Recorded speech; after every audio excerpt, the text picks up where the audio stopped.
하나님이 주시는 은혜와 평강이 저와 여러분 가운데 함께하게 되기를 주의 이름으로 축복합니다. 요한복음 3장에 보면 예수님을 밤중에 찾아온 분이 한 분이 있었습니다. 아시죠? 니시죠, 그죠? 근데 그분이 예수님에게 찾아와서 예수님에게 이런 질문을 하죠. 어떻게 하여야 영생을 얻을 수 있겠습니까? 예수님이 하신 말은 내가 거듭나야 하겠다 이렇게 얘기합니다. 그러니까 거듭나야 한다는 말, 우리나라 말에 고상하게 표현하냐고 거듭났다 이렇게 얘기하지만 그냥 원색적으로 풀면 다시 태어나야 돼 이런 얘기니까 이분이 의문이 가죠. 내가 어머니 뱃속에 다시 들어갔다 나와야 됩니까? 라고 거꾸로 질문하게 됩니다. 그 대화가 이어지는 분위기가 어떨까요? 굉장히 자유로울 것 같아요? 아니면 좀 뭔가 긴장감이 있는 것 같아요? 그때까지는 잘 몰랐는데 그 뒤에 가면 꽤 긴장감이 있다는 사실을 알게 돼요. 예수님이 그에게 뭐라고 얘기하냐면 성령으로 거듭나야 하는 것을 이야기하셨는데 그러면서 그에게 네가 계명을 잘 지켰느냐? 그러니까 이 청년이 제가 계명을 어려서부터 잘 지켰습니다. 어려서부터 뭔가 좀 분위기가 약간 그렇죠? 굉장히 그렇게 좀 도전적이고 그리고 예수님에 대해서 겨우 그 정도냐 뭐 이런 정도의 어떤 그런 마음도 그 안에 좀 숨어져 있는 것 같은 느낌이 있어 보입니다.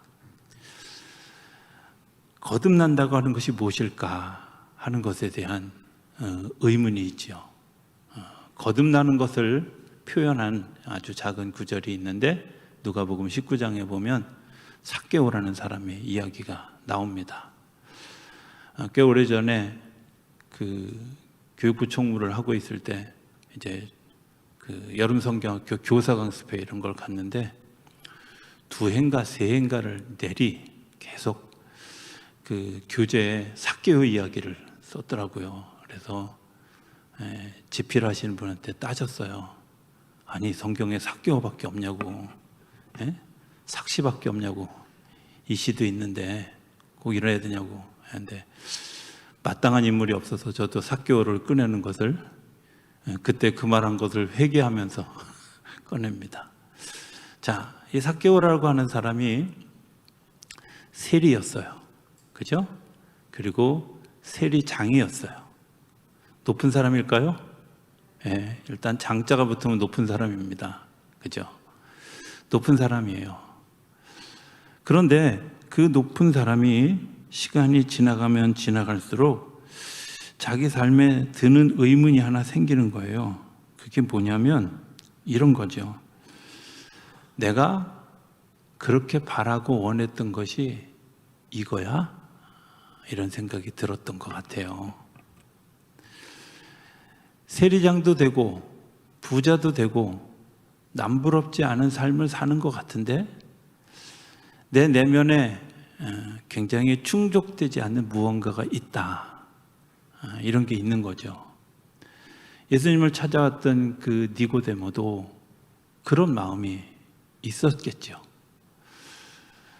우리에게는 내 주어진 삶의 자리에 성공을 했던 실패를 했던 분명한 것은 이런 갈증이 있다는 거예요. 그 갈증을 어떻게 우리가 현실로 바꾸어 가느냐, 그것을 예수 믿고 또 예수 믿으면서 거듭난 삶을 사는 거죠. 그 거듭난 삶의 가장 중요한 기초는 내가 예수님을 인격적으로 만나는 거예요. 삭개오가 예수님의 소문을 들었어요. 그리고 예수님을 만나기 위해서 나무 위에 올라가 예수님을 바라보고 삭개오야 내려오너라. 오늘 내가 네 집에 유하여야 되겠다 하는 이야기를 듣고 삭개오의 집에 모셔 들어갑니다. 그리고 예수님이 다른 이야기를 하시기 전에 먼저 삭개오가 뭐라고 얘기하냐면 제 재산의 절반을 팔아서 가난한 사람들에게 나누어 주고 네게 토색한 것이 있으면 4배로 갚겠습니다 하고 예수님께 먼저 이야기해요. 나무 위에 올라가 있던 삭개오하고 지금 집에 들어와 있는 삭개오가 굉장히 달라졌어요. 뭘까요? 예수님을 그걸 인격적으로 만났다, 그걸 혹은 중생했다, 거듭났다 이렇게 표현해요. 예수님이 인격적으로 만나는 것을 어떻게 할 수 있을까? 예수님이 삭개오의 마음과 상황과 이런 여러 가지 것들을 다 고려해서 그에게 다가오셨다는 거예요. 삭개오의 컴플렉스가 뭐겠어요? 키잖아. 근데 그 키가 작은 그것 때문에 나무 위에 올라가서 예수님을 만났지만 그의 자금을 보호해 주려고 내려오라고. 그가 가지고 있는 컴플렉스가 뭐예요? 나는 성공했지만 주변에 있는 사람들이 자기를 매국노라고, 그리고 돈밖에 모르는 사람이라고 막 그렇게 수근수근대고 죄인 취급하는데 예수님은 내가 오늘 내 집에 가야 되겠다 이렇게 얘기를 하는 거죠. 인격적으로 자기가 하나님을 경험하는 겁니다. 나를 세리장으로도 대우해 주지 않고 나를 키 작은 사람으로도 대우하지 않고 있는 그대로, 그런데 있는 그대로인 나를 있는 그대로 받아주신 예수님의 그 마음에 감동한 거죠. 오늘 우리가 중생한다, 거듭난다 하는 마음에는 이런 것들이 있죠. 내가 그분 예수님을 인격적으로 만나는 경험. 야, 주님이 나를 찾아와 주셨어? 주님이 나를 인정해 주셨어? 나를 사랑해 주셨어? 주님이 나를 정말 축복해 주셨어? 이런 마음의 감동이 있는 그 순간 우리의 삶의 태도가 달라지고 삶의 방향이 달라지게 되겠죠. 그걸 거듭난 사람이라고 표현합니다. 주님께서 그에게 뭐라고 표현하냐면 오늘 이 집에 구원이 임했다. 오늘 이 집에 구원이 임했다. 이런 축복된 역사가 저와 여러분 가운데 일어나게 되기를 주의 이름으로 축복합니다. 이 거듭나고 난 다음에 우리가 그러면 무엇을 구해야 될까 하는 것을 오늘 본문 가운데서 보기를 원해요.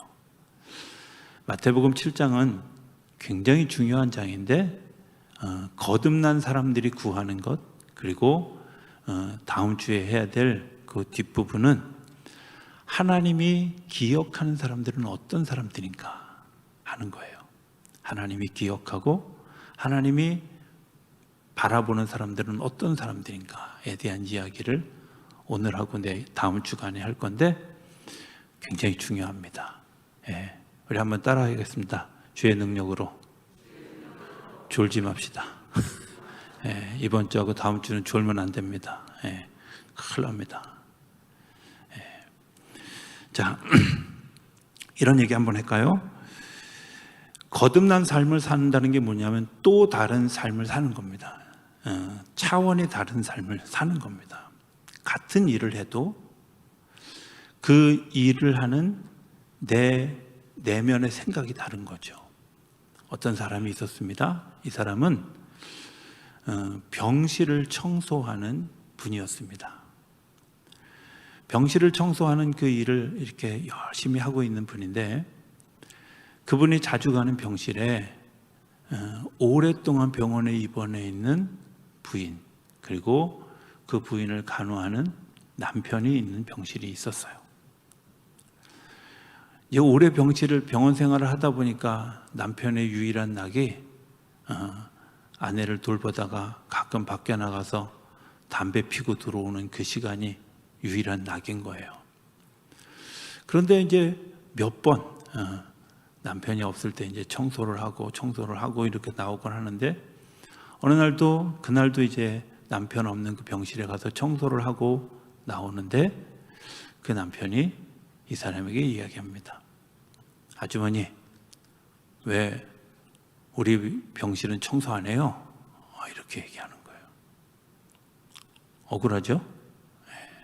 근데 이분이 이렇게 방금 청소하고 나왔습니다, 이렇게 대답하려고 하다가, 예, 알겠습니다. 그리고 방금 청소하고 나온 그 방에 도로 들어가서 방을 청소하는 거예요. 왜 그랬을까?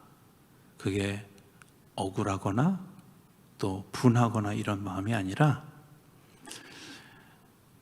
이 사람이 나를 이런 관점으로 보고 있구나 하는 것을 자기가 알았다는 거죠. 나를 그저 그냥 병실 청소하는 청소부로 보는 게 아니라, 아픈 그 사람 그리고 그 가정을 돌보는 사람 중에 하나로 자기를 인지했다는 것 때문에 오히려 감사한 마음을 가지게 됐다는 거예요. 나는 병실을 청소하는 사람입니다라는 아이덴티티와, 나는 이 환자들의 건강을 위해서 이곳을 깨끗하게 청소하는 사람입니다라는 이 아이덴티티는 너무 다르다는 거죠. 일하는 방법도 다르고 일에 대처하는 방법도 다른 거죠. 또 다른 이야기 하나가 있습니다. 링컨이라고 하는 미국의 유명한 대통령이 있죠. 예. 그냥 몰라도 아는 척을 이렇게 하세요. 워낙 유명한 사람이니까 그냥 알으셔야 됩니다.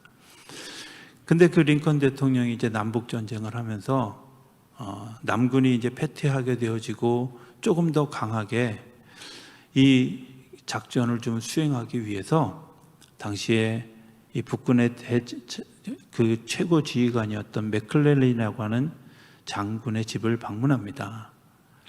그리고 그에게 가서 이 남군이 완전히 패퇴할 수 있도록 좀 더 강력한 작전을 펼쳐 주십시오라는 부탁을 하려고 찾아갔어요.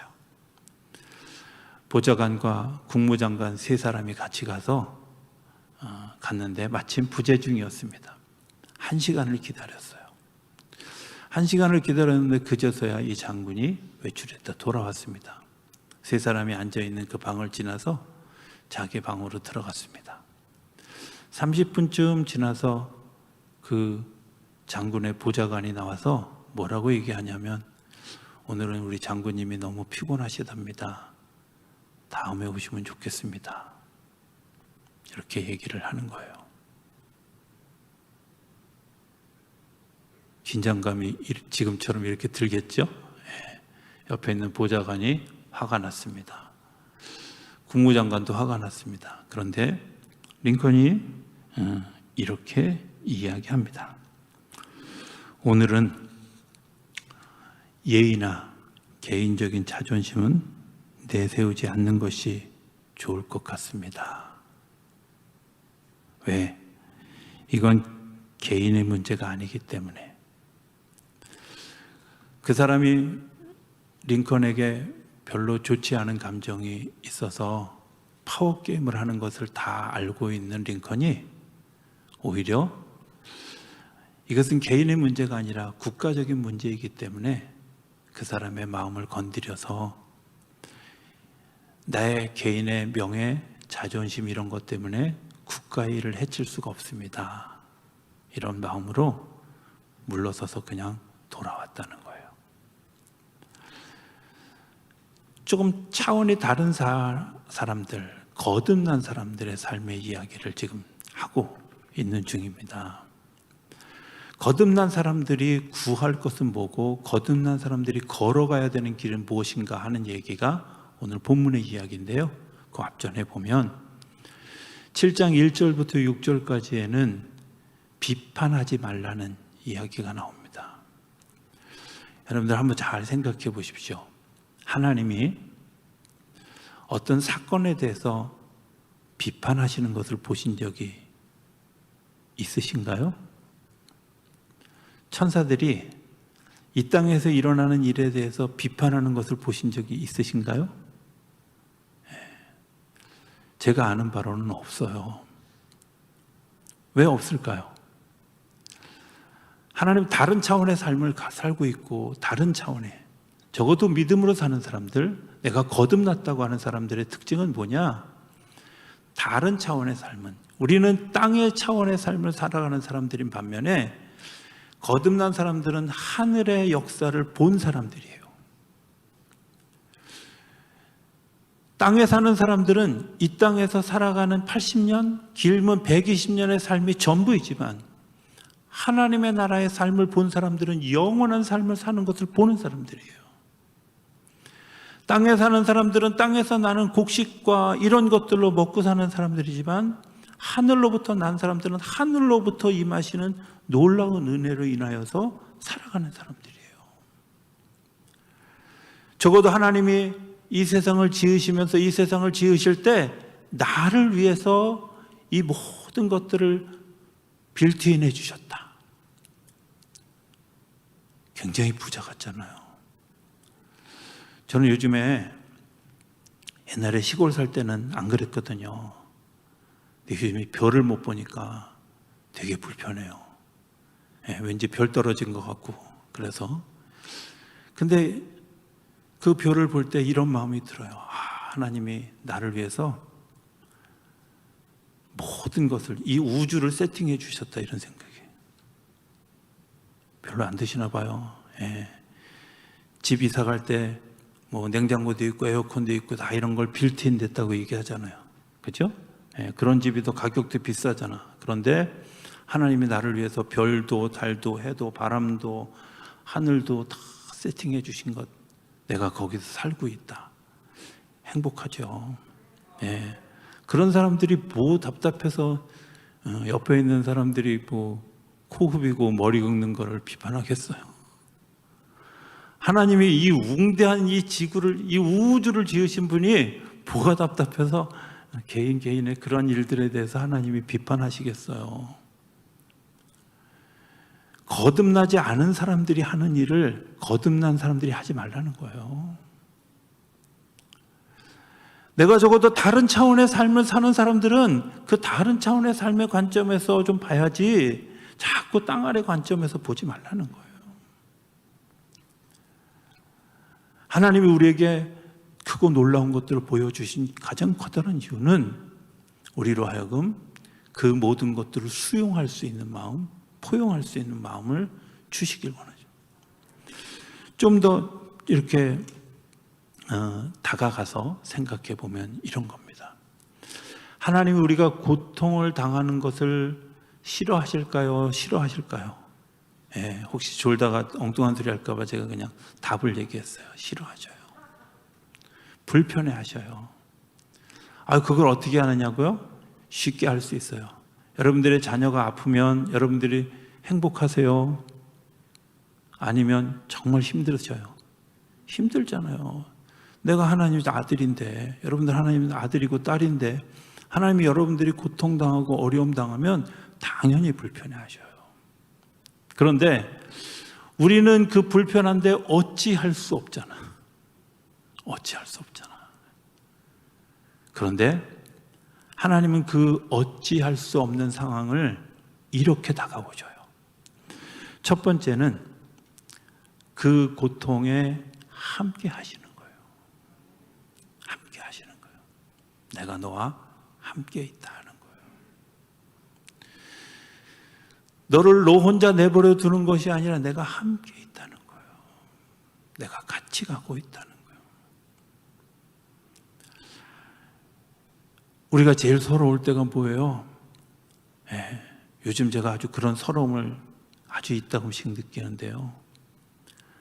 그래도 이제 허리가 아픈 게 좀 한 두세 주 가니까 우리 식구들이 이제 우리 아빠가, 우리 남편이 허리가 좀 아픈가 보다 이렇게 생각하다가도 순간순간 잊어버리잖아요. 그리고 갑자기 일어나서 뭘 해야 되는 걸 자꾸 시켜. 막 서러워져. 아픈 것도 서러운데 말이야. 하나님이 함께 하신다는 건 뭐냐면 그 상황들을 이해하고 그 상황들에 같이 가고 있다는 거예요. 우리가 고통당하고 어려울 때 주님께서 우리와 함께 가시는, 한 걸음 더 들어가서 하나님은 아들 예수를 통해서 그 고통 가운데 들어오셔서 그 짐을 당신이 대신 지셨다는, 대신 지셨다는 거예요. 내가 함께 하는 것뿐만 아니라 함께 하는데 내가 져야 될 짐을 주님께서 대신 짊어지시고, 그리고 그 짊어지시고 그 길을 걸어가시는 거예요. 그게 예수님의 십자가 사건이에요. 오늘 내가 견딜 수 없어, 어찌할 수 없어, 그냥 안절부절하면서 내 그냥 함께 있을 수, 여러분들 이것도 되게 힘들어요. 그런데 그 차원에서 머무르는 것이 아니라 내가 가진 그 고통, 내가 그 가진 고통을 당신이 뺏어서 그 고통을 대신 짊어지고 그리고 가시는 거예요. 제가 금요일 날도 얘기했지만 병 고치는 은사를 가지고 있는 분들의 대부분의 특징들이, 공통적인 얘기들이 그거예요. 환자를 위해서 기도하면 아파, 내가 같이 아파요. 그 사람이 위가 아프면 나도 같이 위가 아프고요, 허리 아프면 저도 같이 허리가 아프고요, 고통스러워요. 그런데 그 고통의 시간을 같이 짊어지고 난 다음에 이 사람이 날 때 내 통증도 없어져요. 그러니까 사실 생각해 보면 되게 힘든 일이죠. 은사가 있는 것 어떻게 생각하면 굉장히 불편하고 어려운 일이에요. 제가 고등학교 1학년 때 하나님의 부르심을 받았어요. 그 자리에서 그냥 내 양을 먹이라 그럴 때 그냥 할렐루야 좋아서 아멘 했어요. 근데 나중에 실체를 알고 나서 내가 하나님한테 막 따진 거예요. 하나님, 저한테 왜 사기치셨어요? 진작 얘기를 해주셔야지. 이런 게 내가 목회자라면 나 이런 거 안 하지요. 뭐 이러고 얼마나 따졌는지 몰라요. 몇 달 몇 년을 따졌던 것 같아요. 제가 아는 목회자의 마음은 이런 거예요. 성도들과 함께 있는 거예요. 특히 고통받는 성도들과 함께 있는 거예요. 제가 연천에서 목회할 때 군인교회 설교하러 갔는데 여단장이 온대요. 여단장님이 교회를 안 다니는 분인데 예배 오신다는 거야. 와서 그분이 뭐 여러 이야기를 했지만 제가 마음속에 확 닿았던 얘기가 그거예요. 저는 종교가 불교지만 나는 우리 병력이 있는 곳이면 어디든 갑니다. 근데 제가 마음에 확 들었어요. 제가 여단장님한테 그렇게 얘기했어요. 정말 마음에 들었다고. 이미 여단장님의 마음속엔 예수님이 계신데 왜 불교를 믿는지 모르겠다고. 저도 같은 마음이라고. 나는 우리 성도들이 아파하는 곳 어디든 간다고. 가급적 멀리 가 있게 되길 바랍니다. 뭐 남아공이나 그런데 그래야 핑계 끼며 가지. 여러분들 정말 중요한 것은 예수님이 우리와 함께 가신다는 거예요. 제가 더 억울했던 건 그거예요. 그 함께 가는 그 고통을 너도 같이 짊어지고 가야 되는 게 목회자야. 이런 걸 미리 가르쳐줬으면, 진지하게 가르쳐줬으면 안 하지. 그죠? 근데 나중에 알았어요. 그런 거구나. 예수님이 이 땅에 오셔서 한 일들, 예수님이 이 땅에 오셔서 당신의 십자가를 지셨던 일들, 그거 단순히 목회자들뿐만 아니라 믿음을 가지고 있는 사람들이 가져야 되는 것. 그래서 예수님이 베드로에게 네가 나를 따라오려거든 자기를 부인하고 자기 십자가를 지고 나를 따르라고. 예수님이 하셨던 그거, 내가 너와 아픈 사람과 고통받는 사람과 힘든 사람과 더불어 살아가는 일, 함께하는 일, 그거 네가 해야 되는 일이라고. 구원받은 네가 해야 되는 일이라고. 내가 걸어가야 될 십자가 그 길 네가 걸어가야 될 길이라고. 오늘 본문의 얘기는 그런 겁니다. 12절에 보면 무엇이든지 남에게 대접을 받고자 하는 대로 너희도 남을 대접하라. 네가 싫어하는 일은 남도 싫어하니까 하지 말아라. 이런 말 수동태는 그런 거예요. 그런데 성경을 우리나라 번역하면서 능동태로 번역했어요. 남에게 대접을 받기를 원하는 그대로 네가 먼저 하라는 거예요. 아주 통속적인 얘기지만 이런 얘기 기억해요. 가정학자들이 많이 하는 얘기인데요. 남편을 왕으로 대접하시랍니다. 그럼 나는 자연히 왕비가 되죠. 못 알아들으셨어요? 예. 남편을 왕으로 대접하면 난 당연히 왕비가 되는 거야. 남자들은요, 아내를 왕비처럼 대접하세요. 그럼 난 당연히 한국말을 잘 이해 못해. 영어로 할까요? 한국말을 잘 이해 못하시는 것 같아요. 남편을 왕으로 대접하면 난 자연스럽게 왕비가 되는 거예요. 아내를 왕비로 대접하면 난 자연스럽게 왕이 되는 거죠. 그렇잖아요. 내가 남에게 대접을 받기를 원하는 대로 내가 먼저 대접하니까 내가 뭐 그렇게 하는 거예요. 당신이 왕비입니다. 왕비처럼 대접하고 나면 어느 순간 내가 왕이 되어져 있어요. 하나님이 우리에게 주시는 말씀이 그거예요. 자, 그런데 그렇게 가기 위해서 걸어야 될 길이 뭐냐? 넓은 길이 아니라 좁은 길이라는 거야. 십자가의 길이라는 거예요.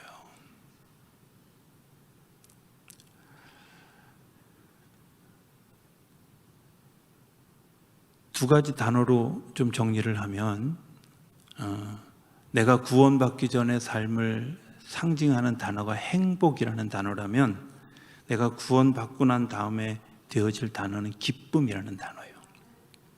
좀 달라요.